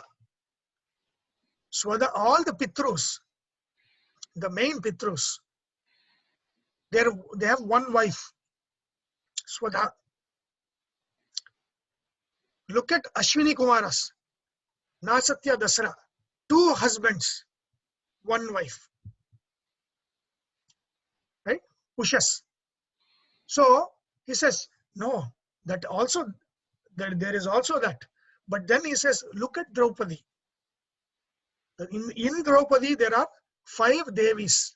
There is Saraswati or Bharati, there is Shachi, and there is Usha, all of them, and and Bharati, and this one, Shamala. So there is Shamala Devi, there is Saraswati, Bharati Devi, there is Shachi Devi, there is Usha. All these 5 Devis are within her. And so he shows him, Drupada, the vision of these 5 Devis within Draupadi. So each one is marrying their natural husbands. Saraswati, Bharati is marrying Prana, Bhima. Shyamala is marrying Yama, Yudhishthira. Shachi is marrying Indra. Usha is marrying the Nasatya and Dasra, which is Nakula Sahadeva. So then he shows them that these 5 have come to, the Devis have come within Draupadi, and they have, it's like, what is that? When one of them comes up, the other will be in the background, right? If Bharati comes up, then the other Devis will be in the background. What do you call the multiple personality syndrome? So Draupadi was multiple personality, right? There's Bharati, all the others would not experience the body, right? And if Shachi was there, all the others will not experience the body. So one person, one jiva gets the access to the body at one time. That's what happens to her. And Vyasa shows Drupada, this is what it is. And then Drupada agrees. So this multiple personalities there. Draupadi is one with 5 personalities. So yeah, that's where Swadha is. So Swadha is one wife of these Pitrugana. Pitrugana has 1 Swadha. Again, doesn't apply to human society. This is Devata, remember. So it's not applied to human society. Anyway, I think we have finished everything with Brhaspati. Any questions so far? So Guru and Purohita are synonyms? No. Guru is Guru. Basically, Guru means big. Like Laghu Guru. Laghu means light. Guru means big. That means he's a big one, like Brahma. Like he's a big jnani, bigness. That is Guru. Applied for this one, knowledge. But Purohita means he who looks after your welfare. Purohita, advisor, basically advisor.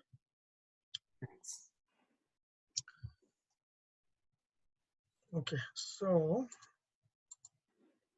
when Yadavas had Krishna, why was the need for Uddhava? When Yadavas had Krishna.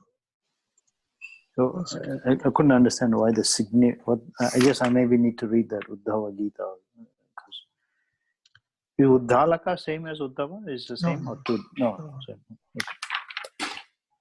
Uddhalaka is a Vedic Rishi. Not from that period. Okay, so we did a deep dive of this. Purodasam cha mukhyam mam vidhi partha brhaspatim. Senaninam aham skandaha. Sarasamasmi sagaraha.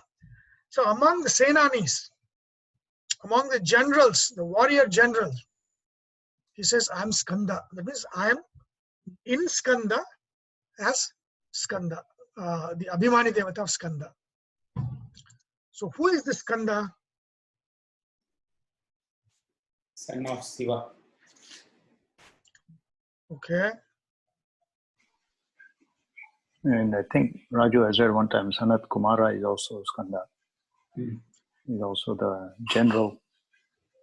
Okay, Senaninam aham Skanda. Hold on, let me open this one. Okay. What is that? So Skanda. Okay. Who is the Skanda? So first birth is the birth of Sanat Kumara. See, Skanda has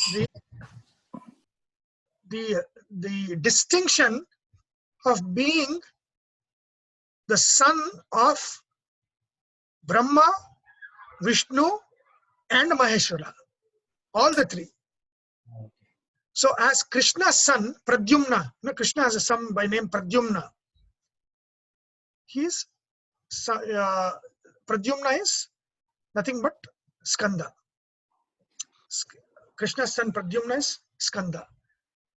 Brahma's son, Sanat Kumara, that is the first in the order. If you look at order, let me see. If you look at the hierarchies here, where is Sanat Kumara? Comes somewhere here. 7 or 8. Huh? 7 or 8. So yeah, here, right here. So 8. Kama.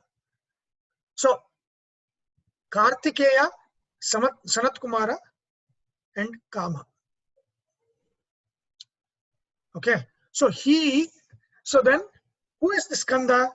See, when Tarakasura is an Asura, Tarakasura is an Asura, he gets a boon after remember, after Sati dies, she emulates herself in the Daksha Yajna. Shiva becomes Dakshinamurti, right? One of the avatars, in avatars of Shiva, we saw this. I said, where is that? Avatars of Shiva.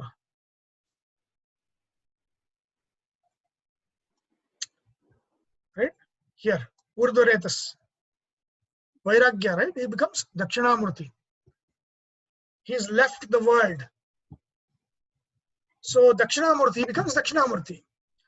So Taraka takes this opportunity to get a boon that his death will only occur through Shiva's son, knowing fully well that Shiva is now Dakshinamurti. So, he's left the world. He's a sannyasi now.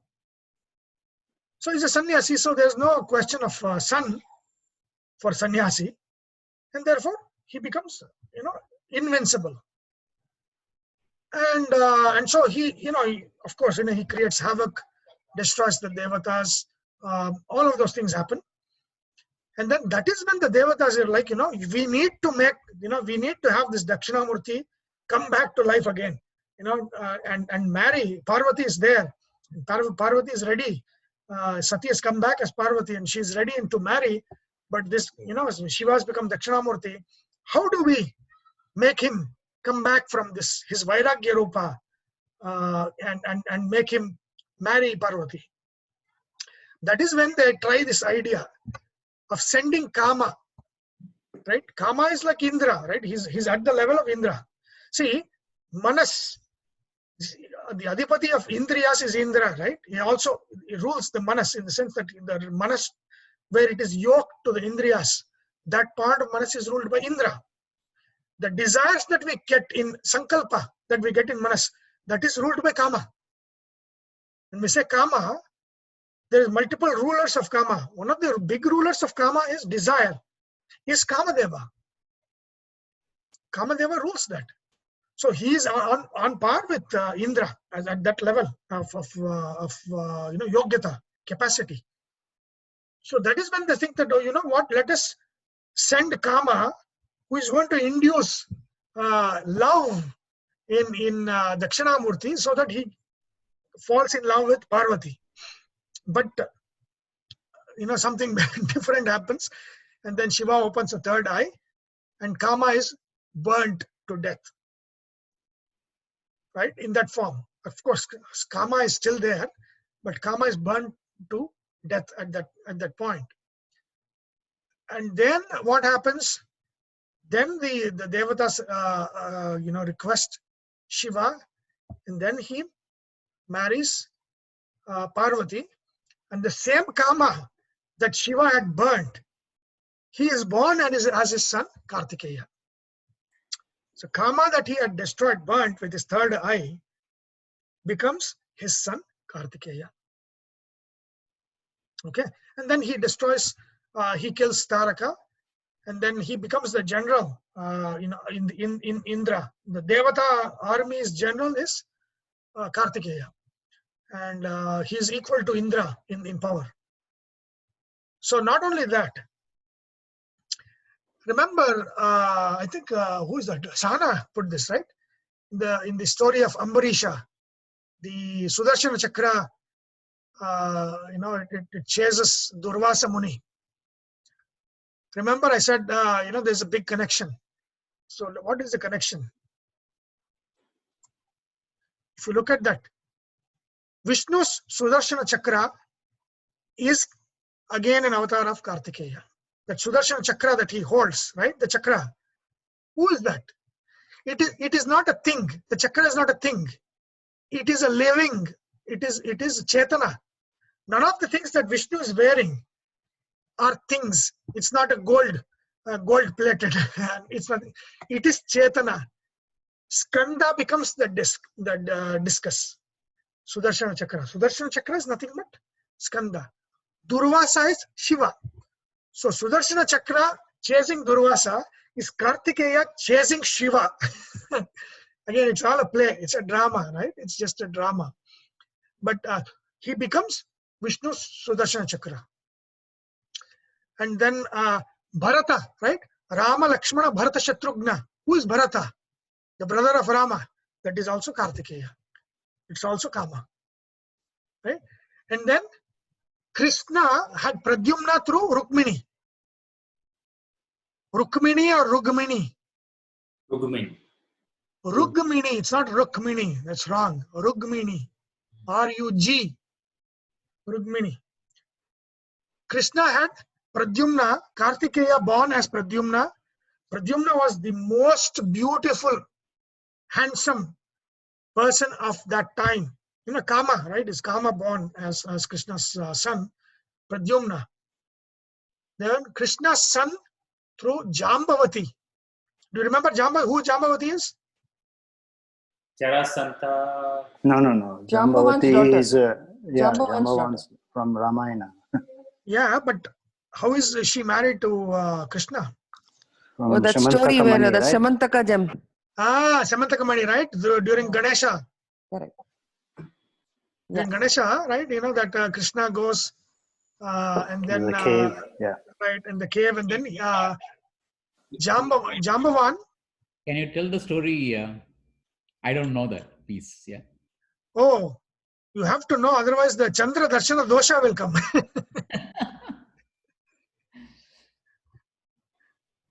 Yeah, so quickly, right? I mean, this is called, see, Samantaka Upakhyana, this is called Samantaka Upakhyana. This is mentioned by Panini in his Panini Ashtadhyayi. So this is not a concocted story. I mean, this has at least 25 to 2600 years history for this story that we listen during Ganesha festival. Samantaka Upakhyana is mentioned by Panini in Ashtadhyayi. So again, right, I mean, because Krishna has Chandra Darshana, remember Chandra and Ketu are rivals in your horoscope. Chandra and Ketu don't like each other. In the house of Ketu, Chandra becomes Nicha. In the house of Chandra, Ketu becomes Nicha. And Nicha, not Nicha, but loses his powers. So they don't like each other. See, Chandra means what? Chandra means family, you know, where family is together. Ketu is like a Vairagi, like Dakshinamurti. He leaves family and goes. He's a sannyasi. So they are naturally against each other. So Ganesha is the ruler of Ketu. Chandra is there.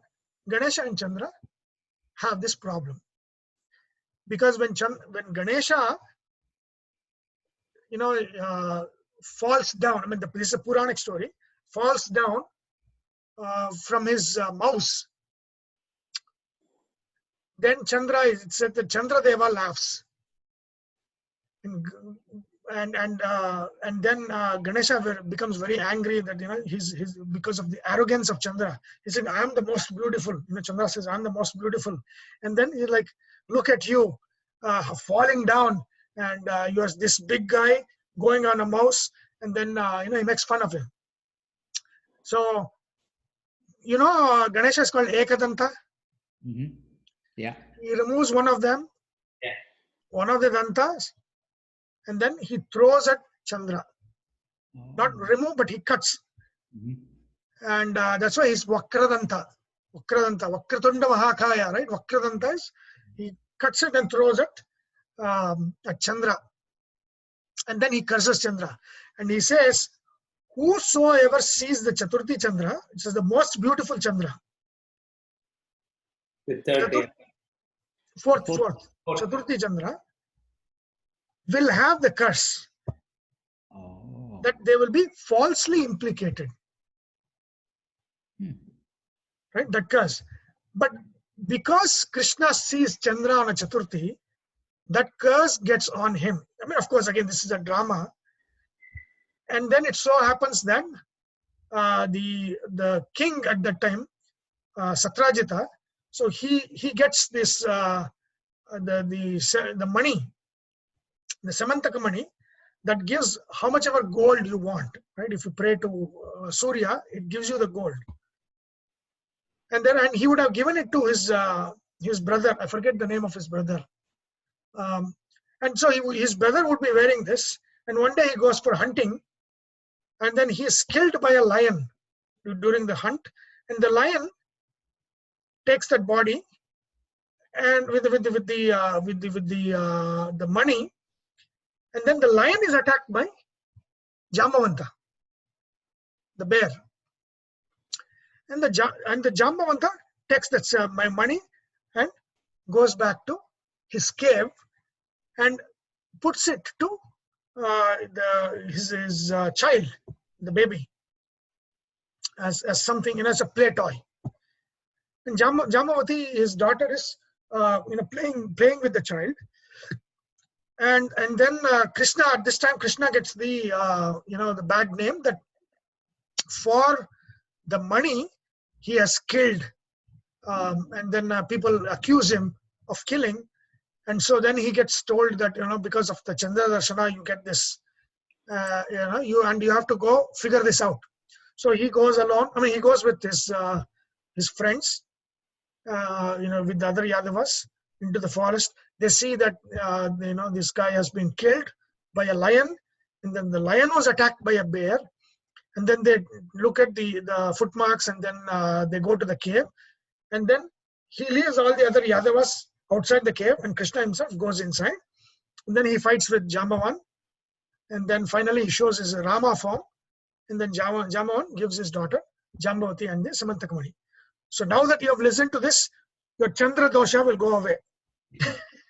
Wow, I did not know this story at all. Wow. Yeah. The first time I'm hearing this piece. Yeah.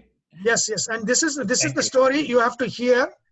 In the after the Ganesha, in the evening puja, this story is told as a remedy for the curse of watching Chandra on Chaturthi, on any Chaturthi.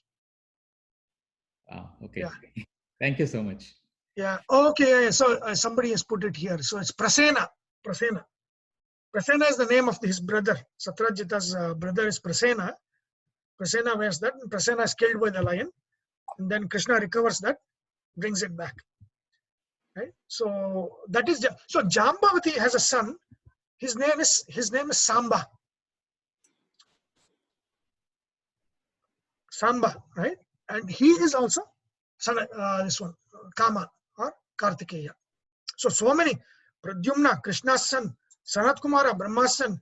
Kartikeya, Shiva's son. Bharata, Rama's brother. Samba, Krishna's son. Sudarshana, Chakra of Vishnu. All of these are very, very important, avatars of Kartikeya. Samba, you know who Samba is? See, I told you about Uddhava, right? Samba is Krishna's son through Jambavati. Krishna is there on earth for 36 years after Kurukshetra war. Okay, so I think he's in the 70. He's 70 years old during Kurukshetra war. He leaves the earth at 106. So he's there from 70 to 106 after the Kurukshetra war until the destruction of the Yadavas.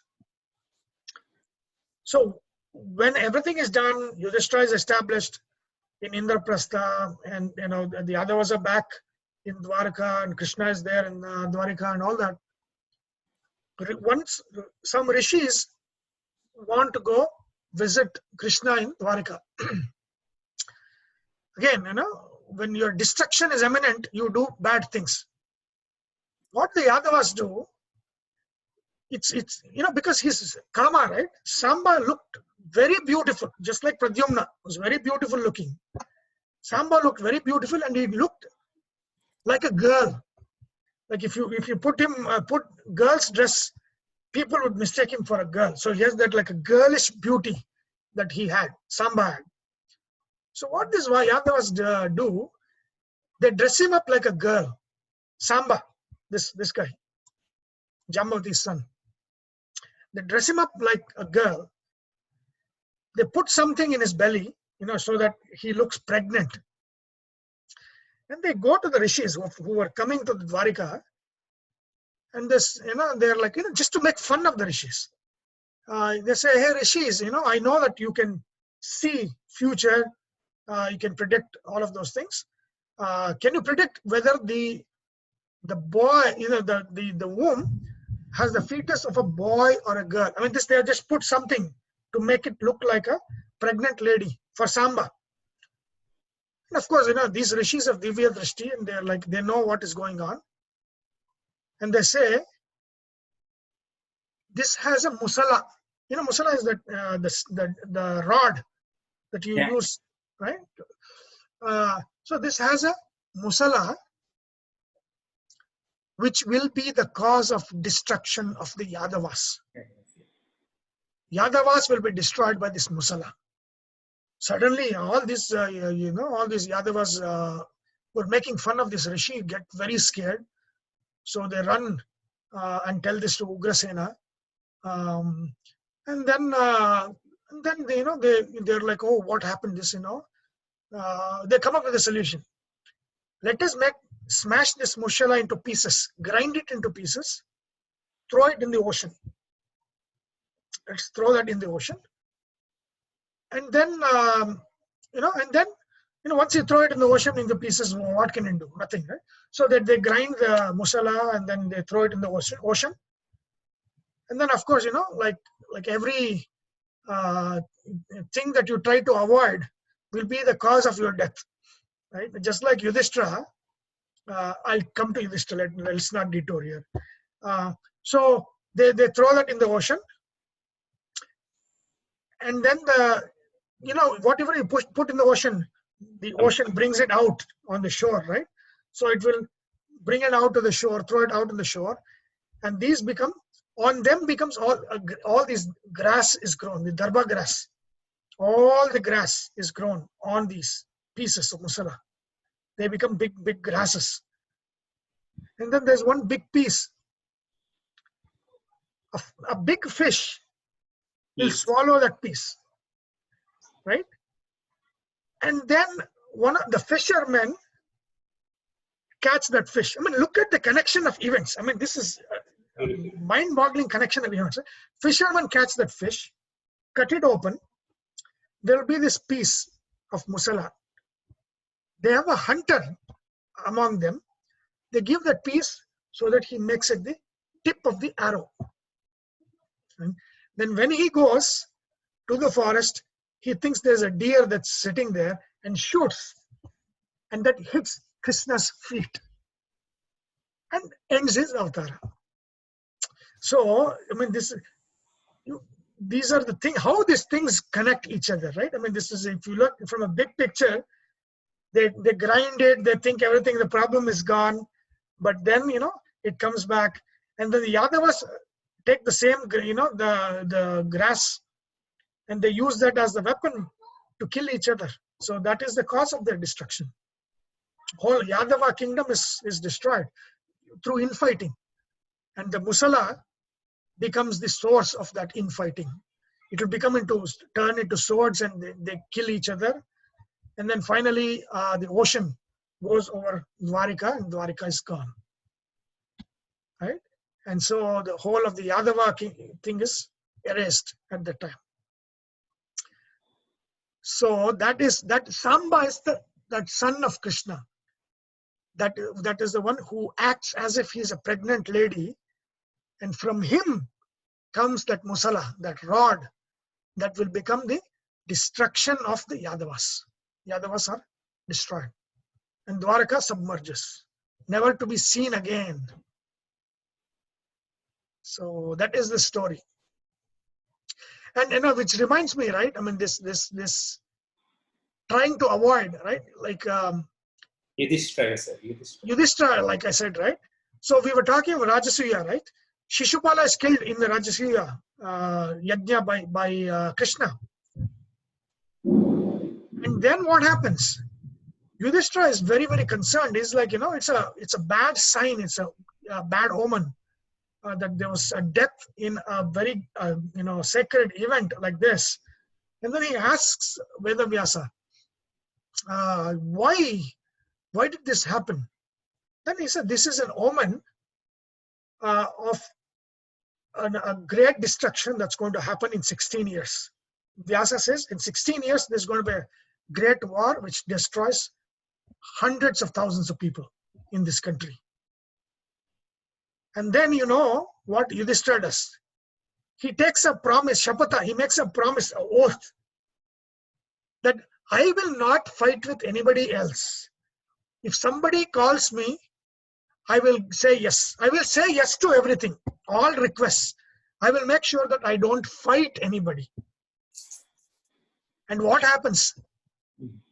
When Duryodhana goes back to Hastinavati, they call him for dice game. Yes.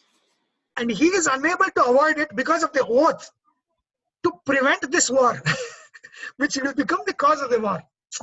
Right? I mean, the very thing, the oath that he has taken, thinking that it is going to prevent the war, will be the cause of the war. He could have said, no, I don't want to play the dice.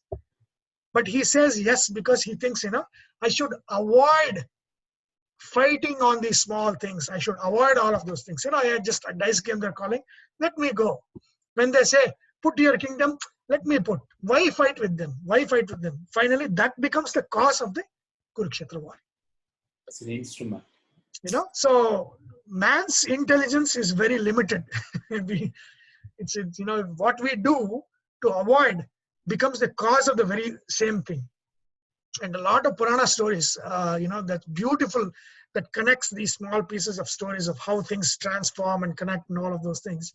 It's fascinating to listen to those things. So that is Kartikeya, right? And unfortunately, other than Tamil Nadu, Kartikeya is not worshipped anywhere else in India for some reason that I have not found out. He is Pradyumna, he is Sanat Kumara, he is Kartikeya, he is Bharata. He is Bharata Maharaja, right? He is Samba, and he is also Sudarshana. Of course, Vishnu as Sudarshana is worshipped, but Sudarshana Chakra, that is Vishnu's weapon, Sudarshana, that is also this one. Just like Shanka is Lakshmi, it is not things. What the weapons that are carried are Chetana themselves. They are transformations of the deities themselves. So Kartikeya is transformed into Sudarshana as his Sudarshana Chakra. Okay.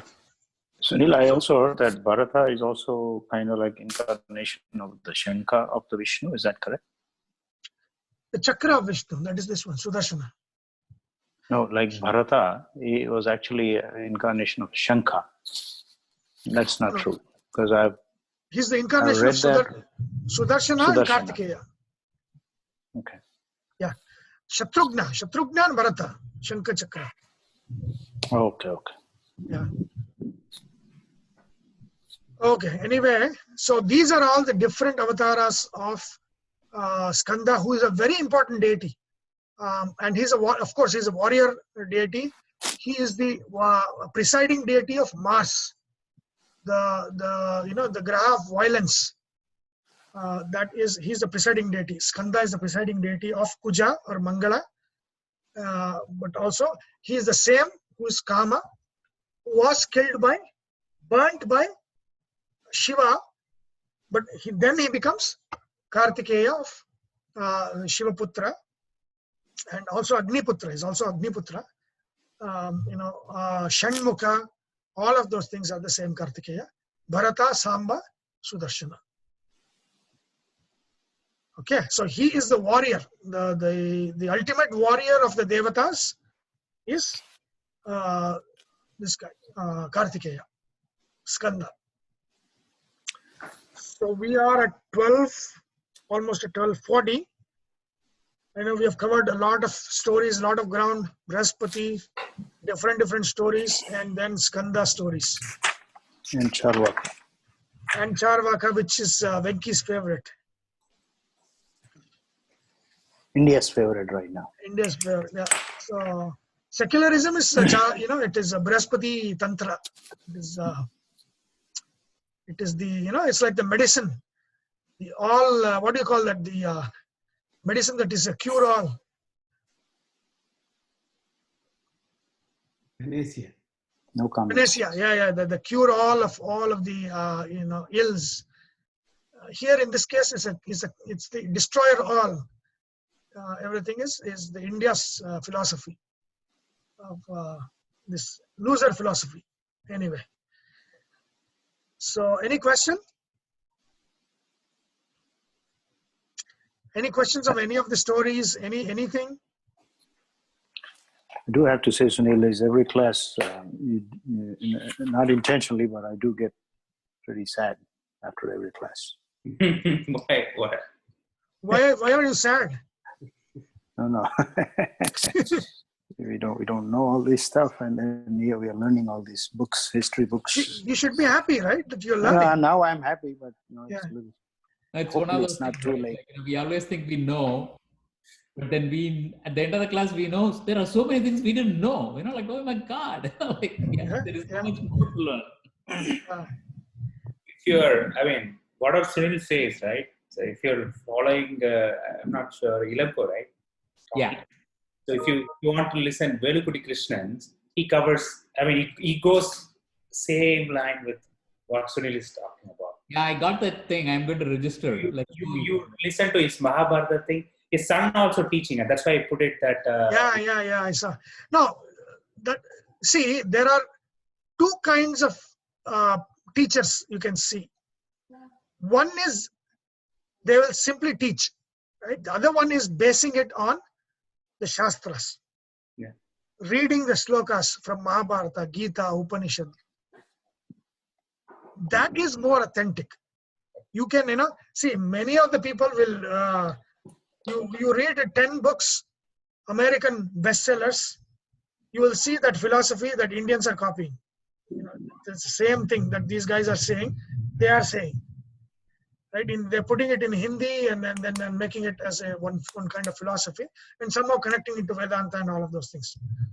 People who talk without mentioning the shlokas, without mentioning the source from which they are talking about, without mentioning what is going on, where this is coming from, that has no authenticity. Right? When somebody is teaching Mahabharata from the shlokas of the Mahabharata, Upanishads from the shloka of the Upanishads, Gita from Gita, that is authentic.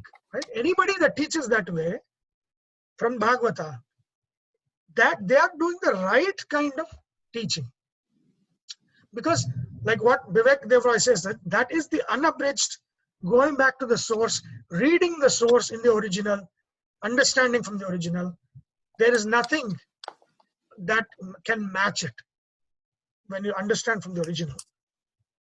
So, there's a lot of teachers who are simply telling all these different things without going back to, okay, where this is, is this Upanishad story? Is it Mahabharata story? Nothing. So, like, when he's teaching, Bhagavad, he's teaching the Mahabharata from the Mahabharata shlokas, then it's authentic. It's fantastic. It's about 350 hours though. So yeah, that is the kind of, we have done 250 plus hours from the last 14 years now. Will be 15 years, this August. The major difference is your ability to connect stuff, Sunil, and then you ask the question and then answer. That's what I got fascinated, even many years back, you are an engineer and then, doing all these things like an engineer. So that's what fascinated me, yeah, but again, there is a drawback. If I ask the question and answer the question, that means I'm doing something wrong, because I should ask the question and you should answer. I don't get the question itself. See, I'm so dumb, I don't get the question. So somebody has to raise the question and then answer it. Otherwise, I will not get the question itself. We have to be in the similar or equal position to ask questions. Right? Yeah. More listeners. Yeah. We cannot ask any questions. When we say ask questions, we don't know what to ask because we don't know anything. You have to promote yourself from listener to thinker. That is the natural progress. We are trying that, right? Yeah, right. Yeah. But again, there's fantastic stories in the Puranas. Of course, when stories can be Aithihasika stories, they are Pauranika stories, and they're just stories to teach, right? So, not all the stories are historical stories. They're Pauranika stories, they're templates, or they're Aithihasika stories, they're historical. And there are just stories for the sake of teaching, because story was one of the tools of teaching. Yeah. So they would make up these stories to teach. So all of this, these things, some of them are Pauranika, some of them are Aithihasikas, and some of them are just stories. They're conveying something. Like when Guru Brhaspati goes to the Asuras, when you read that, I think this is from the Devi, Devi Bhagavata. The story is in Devi Bhagavata, where Brihaspati transforms himself like Shukra, and is teaching all of these things in Devi Bhagavata to the Asuras. And you can see all the things that is most prominent in India today. That is exactly what Brihaspati taught to Asuras to destroy the Asuras. What today we are claiming as high philosophy in India, that is what Brihaspati taught the Asuras to destroy Asuras. That should be a wake-up call. We have gone wrong in a big way, and just like the when you kill this, that's all you need. You don't have to physically fight. Like the art of war, Sun Tzu. You don't. When you can kill the mind and thinking, why do you have to go to a war? Just kill the thinking. And that has happened in the last couple of 100 years, and I don't know what happens next, but that's that's what I have. Anyway, any other questions? 12:45. Shall we stop? Sana is pretty silent today. Maybe She's not cooking. even there. Anyway. Her daughter graduated, so she must be. Yeah, I know. Yeah. It's a very exciting moment. Okay, so we will finish with the prayer. Om Vasudeva Sutam Devam Kamsa Chanura Mardanam Devaki Paramarandam Krishnam Vande Jagat Gurum. Om. Thank you, sir. Thank you so much. Thank you, Okay. Sunil.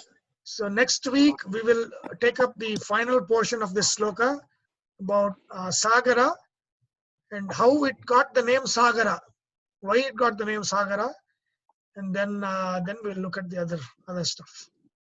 Sagara Chakravarti. Yeah. Thanks. So what happened there? Very good. Okay. Thank you so much. Thank you. See you next Thank you very week. Okay. See you all. Bye.